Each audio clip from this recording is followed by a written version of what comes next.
What happens when cold strategy collides with raw ego? When one player builds the perfect blueprint and another tears it apart with pure instinct. BLUELOCK's latest chapter, titled Core Part 2, gave us exactly that. Isagi set the battlefield, calculated every step, and cornered Nigeria's ace Onazi. But in the end, the first goal wasn't his. It belonged to Bachira, the smiling demon who refuses to play by anyone's rules. This wasn't just a goal, it was a fusion of opposites. Isagi's tactical mind and Bachira's unpredictable ego created something brand new, the rebirth of BLUELOCK on the world stage. Today, we are breaking down everything that went down in Core Part 2, from Isagi's brutal analysis of Onazi's one-pattern style to Bachira's freestyle dribbling, to the 1-2 link-up that tore Nigeria apart. And we're going deeper too, what this means for Japan's identity, how it sets the stage for the rest of the U20 World Cup, and why Bachira might actually be the true monster of this match.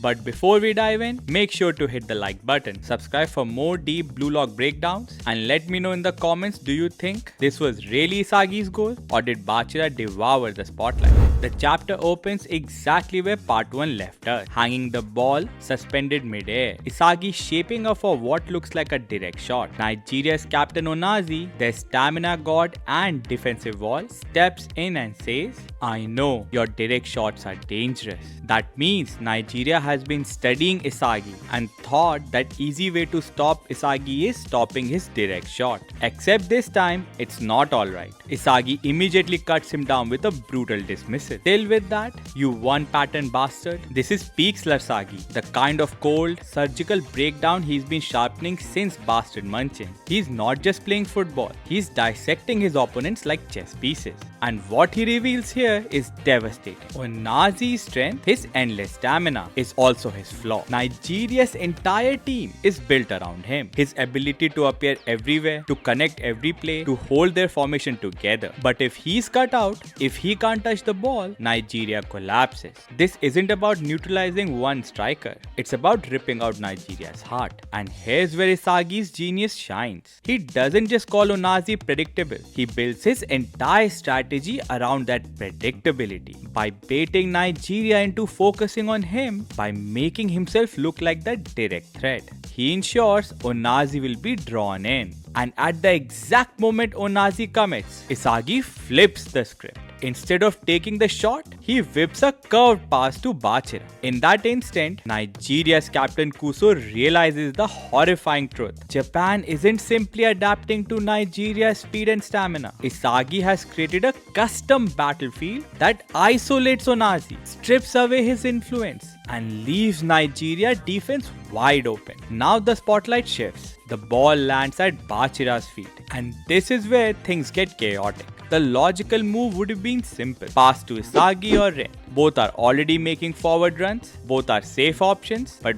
Bachira is not safe. He is an egoist. With a grin stretched across his face, he declares his intent through action. A pass? Like hell I will, you number ones. This is vintage Bachira. Not the monster-possessed child we saw earlier in BLUELOCK, but the reborn version of him. The one who plays freely for himself. His ego is untamed, his style pure freestyle. Nigeria's captain Kuso watches in disbelief. To him, it looks insane, unpredictable, reckless. But that's exactly what makes Bachira so dangerous. He doesn't move like a cog in a system. He moves like chaos given form. And that's why he fits perfectly into Isagi's plan. Because while Isagi isolates Onazi through cold calculation, Bachira punishes the gap with wild creativity. He thrives in broken formations, where defenders can't predict his next step. What's more, there is no monster imagery here. Bachira isn't relying on his old hallucinations of chasing shadows. He's not trying to be someone else's partner. He's simply himself,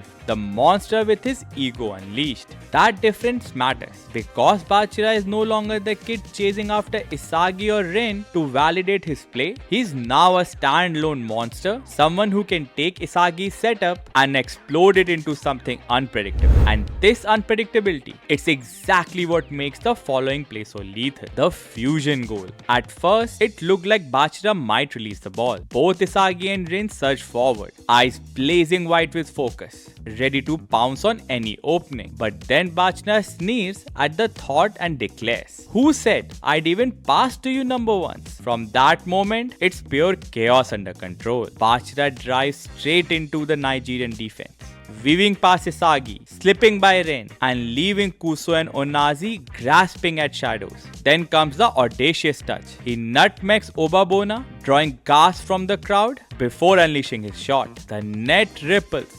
Goal! But more important than the scoreline is what this goal represents. Kuso admits it himself. What he just witnessed was the rebirth of Blue Lock. This isn't the old Japan that relied on safe systems or individual stars. This is a hybrid monster strategy fused with ego. Isagi's role is undeniable. He created the conditions, designed the trap, and orchestrated the play. But the actual execution, the finishing blow, belongs to Bachira. This is the balance Blue Lock was always meant to achieve. A team built around individuality but not suffocated by it. A core of tactical brilliance surrounded by free egos that can explode in any direction. And Bachira, in this chapter, embodies that ideal perfectly. He's both within Isagi's plan and beyond it. Both predictable as a cog and unpredictable as a wild card. That's why the goal feels like a fusion. Not just a Bachira goal, not just an Isagi plan, but a combination of two egos feeding off each other to create something brand new. Predictions. So what does this mean going forward? First, for Nigeria, Isagi's exposed their dependence on Onazi in just one sequence.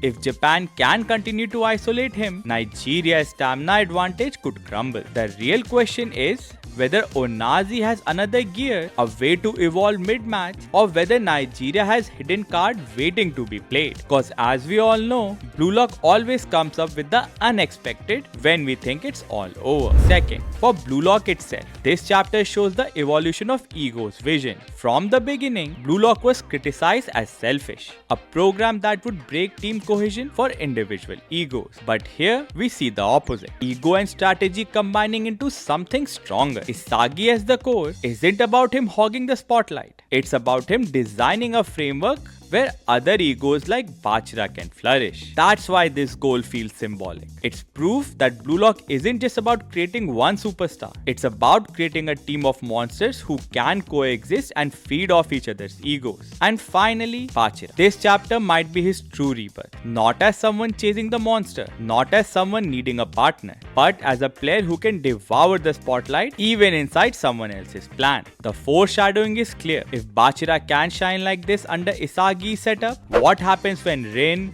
Reo, Chigiri, or even Shido get their moments? We may be on the verge of seeing Blue Lock's most terrifying form yet, a team where every player is both an individual star and part of a devastating system. The last chapter was more than just a goal, it was a statement. Isagi proved he can dissect world-class opponents and design plays that rip them apart. But Bachira proved something else, that ego, when unleashed, can devour even the best laid plans and turn them into something greater. This wasn't Isagi scoring. It wasn't Bachira going solo. It was the reborn Blue Lock strategy and ego fused into a weapon the world has never seen before. So I leave you with this question. In the clash against Nigeria, is Bachira the real monster or is Isagi the mastermind still pulling the strings? Drop your thoughts in the comments below and subscribe for more weekly deep dives into Blue Lock's chaos.